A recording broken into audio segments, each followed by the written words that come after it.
You're watching Local 6, home of ClickOrlando.com. Local 6 News starts now. We found some notes and some writings that indicated that this was a planned attack.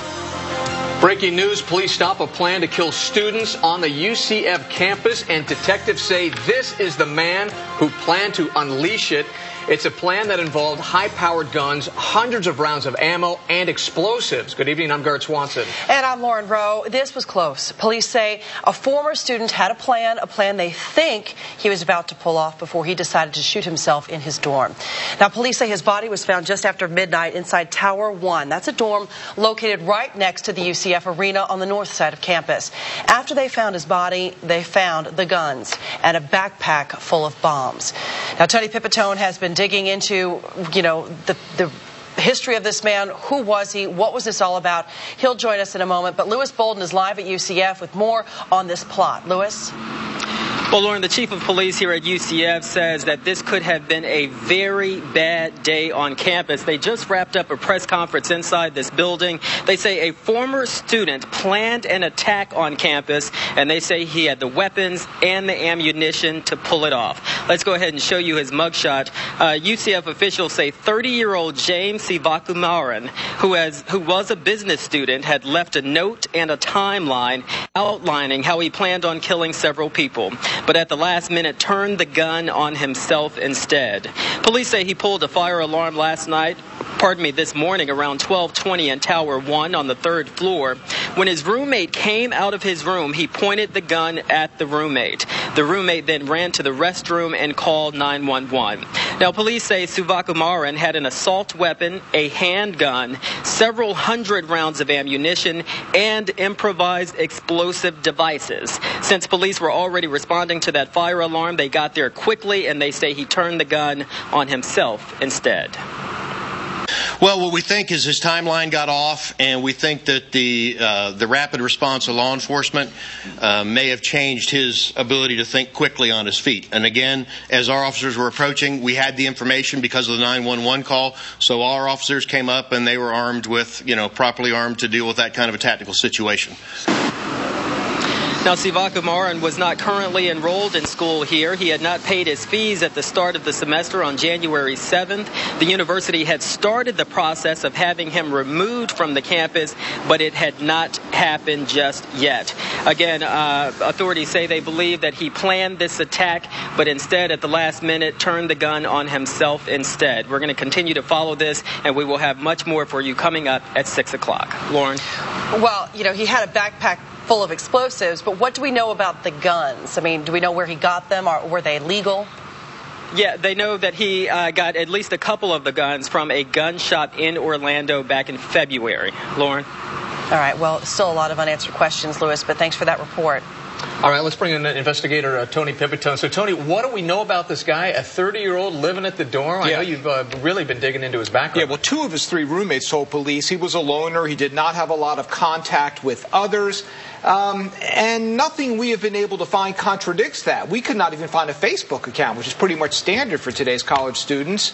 Other than traffic tickets, his 2 minor brushes with the law came in Seminole County in 2004 when he was arrested for serving alcohol to a minor. He wound up getting pretrial diversion, meaning no conviction, no record. And in 2008, he was arrested for driving with a suspended license by the Florida Highway Patrol and having a tag that wasn't assigned to his car. He pled no contest and had adjudication withheld, again, meaning he had no conviction on his record.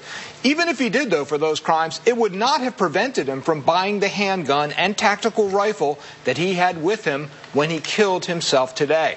Now, he was a business major, and I found he did create a limited liability company called Axis Bottling in 2010. And he apparently felt good enough about it to renew the registration in 2011, but the corporation was dissolved last September because he failed to file an annual report. Now, that's a pretty common event for a business that is going nowhere. And that may have been where James Sivakumaran was going. 30 years old, living in an undergraduate dorm, unable to pay rent, not even enrolled in the school where he had been seeking a business degree since 2010. And you heard the chief say he believes he had plans on a mission this morning to kill many. And when those plans got disrupted, it appears he could not handle it and took his own life. Wow. And a lot of people are talking about this online. Let me just ask you this. Does it seem odd that this guy's 30 years old living in the dorm and UCF didn't step forward and really come after this guy? They said that they are aware of 2 students in the entire campus who had this situation that they haven't paid. One was this gentleman and another person who they immediately now are taking action to have removed from campus. So it does seem a long time to wait. And they say they want to be compassionate because of the economy and everything. Just because a student doesn't pay his bills and is having a hard time paying his bills doesn't mean he's going to, open fire on. But should he be housed on campus? And had this turned into a tragedy, imagine the liability for UCF when it was determined that he shouldn't have been there. And at this point, we still know nothing about the letters that he left, anything about a motive, specifics. What he was thinking. No specifics being released about that yet. Yeah, nothing on that timeline. All right. Thank you, Tony. He had one. Yeah. All right. A lot of people are talking and sharing this story online. Now, if you want to do the same thing, all you have to do is go to clickorlando.com, hover over the Interact tab, and then move your mouse over to Share 6. Click it, and you can share through email, Facebook, and, of course, Twitter. And we're following more breaking news tonight at Orange County. Police say a 12-year-old student brought 2 guns to school right here in Orange County. Police say at least one of them was loaded, and it was a MAC-10 machine gun. This happened at Glenridge Middle School in Orlando on Upper Park Road, just west of Lake Baldwin near Baldwin Park. Mike DeForest is there. So, Mike, do police think this student was actually going to use the weapons?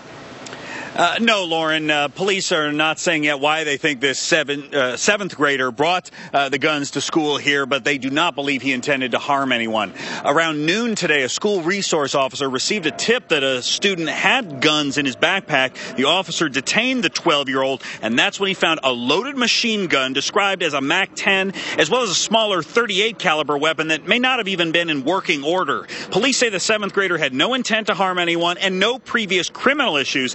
Tonight, he's at the Juvenile Assessment Center, charged with possessing a firearm on school property. Because ultimately, what would a child be bringing 2 loaded guns to school, and especially a MAC-10? That's a gun that's meant to take out people. So ultimately, thank God they got him. That's all I can say. Many parents learned about the guns at Glenridge Middle School when they received an automated phone call recorded by the school's principal telling them what had happened and assuring them that the students here were safe. And many parents and students that we talked to here knew the 12-year-old, very familiar with him, and were very surprised to learn that he allegedly brought some guns here to school today. Lauren? Well, here's the other obvious question. Where did he get a MAC-10? Where did he get the guns? Good question, and we don't know yet. Police say this is still under investigation. Thank you very much, Mike. Unbelievable what we've got going on today. Also developing a manhunt for a killer who attacked an 81-year-old woman. And Local 6 has learned that wanted man was released from jail less than a day before police say he killed her. Police think Marcus Royal stabbed Faye Jones and then beat a man who went to pick Jones up for church. The attack happened over the weekend at Jones's home on Fisk Boulevard in Cocoa. That's just west of US 1. Shelly Munez is there tonight. So, Shelly, what do we know? Are there any leads on this guy at all tonight? Police are telling us that this man could be anywhere, but he is from Cocoa and he has an extensive criminal record. Take a look at him. We want you to take a good look at 33-year-old Marcus Antonio Royal. Investigators say he is armed and he's dangerous. Cocoa police say this is the woman that he savagely attacked and killed, 81-year-old Faye Jones, a woman he chose at random. That is really the scary part here. While they were complete strangers, he was definitely no stranger to law enforcement. He is a registered sex offender after raping an elderly woman back when he was just a teenager. He'd been out of prison for less than 24 hours before attacking Jones as she headed to church. After this. Well, obviously we're in shock right now. We're heartbroken. It's hard to deal with because she was such a wonderful Christian. Didn't see her. And that was her pastor. He told us they are praying for her family and the other victim, who is, again, the neighbor in this case. And out here, this house here, the greenhouse, that's where it happened. And the next door neighbor is just down the street in that yellow house. At 6 o'clock, we're going to learn much more about the victim and that neighbor. Guard. Yeah, and I know there's a lot of questions about the car. Are they still looking for that? is a 2010 Ford Fusion. They believe that the suspect could still have the car. And again, he is armed and dangerous, Guard. All right. Thank you so much, Shelley. Now, here's one more look at Marcus Royal. Police think he may be in Faye Jones's dark green 2010 Ford Fusion with Florida tag N744PU. If you see Royal or that car, please call police immediately.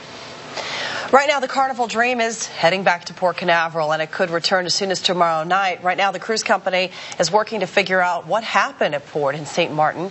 Once it does arrive, crews will install a new emergency generator. Then they'll inspect the entire ship, looking for any flaws. And if all goes well, Carnival hopes to get the approval to send the ship on its next voyage this Saturday. Carnival also needs to figure out what went wrong with this cruise liner, the Legend. This is video of the ship returning to Tampa early yesterday. Carnival says the Legend had a problem with its propulsion system, causing it to sail slower than normal. Passengers on the Legend will get a $100 credit and half off on a future cruise. This week, the company says it will reveal the findings of a new round of inspections on all of its ships. The cruise line has been dealing with issues with 3 of its ships so far, the Dream, the Legend, and the Elation. We're staying on top of this Carnival problem. Anytime we get an update, we'll bring it to you first on clickorlando.com. Governor Rick Scott announced good news on the local economy this morning right here in Orlando. Florida's unemployment rate has dropped to 7.8%. For the first time in 5 years, the state's jobless rate has fallen below the national average, and Orlando is still below the state's average at 7.7%. Trade, transportation, and utility industries are gaining the most jobs, again, right here in Florida. And still to come on Local 6 News at 5 o'clock, experts are taking teen sports concussions more seriously. The new guidelines that could ensure your child will stay safe on the field. Plus, if you use SunPass, a new warning why more and more drivers are being overcharged. We're talking 4 times what you should be charged for a toll, and why leaders say it's up to you to stop it from happening. Of course it is. Yeah, it sounds like so much money. All right, plus the popular restaurant that is encouraging you not to tip their waiters. What's that all about? We're going to explain in just a couple of minutes. Tom?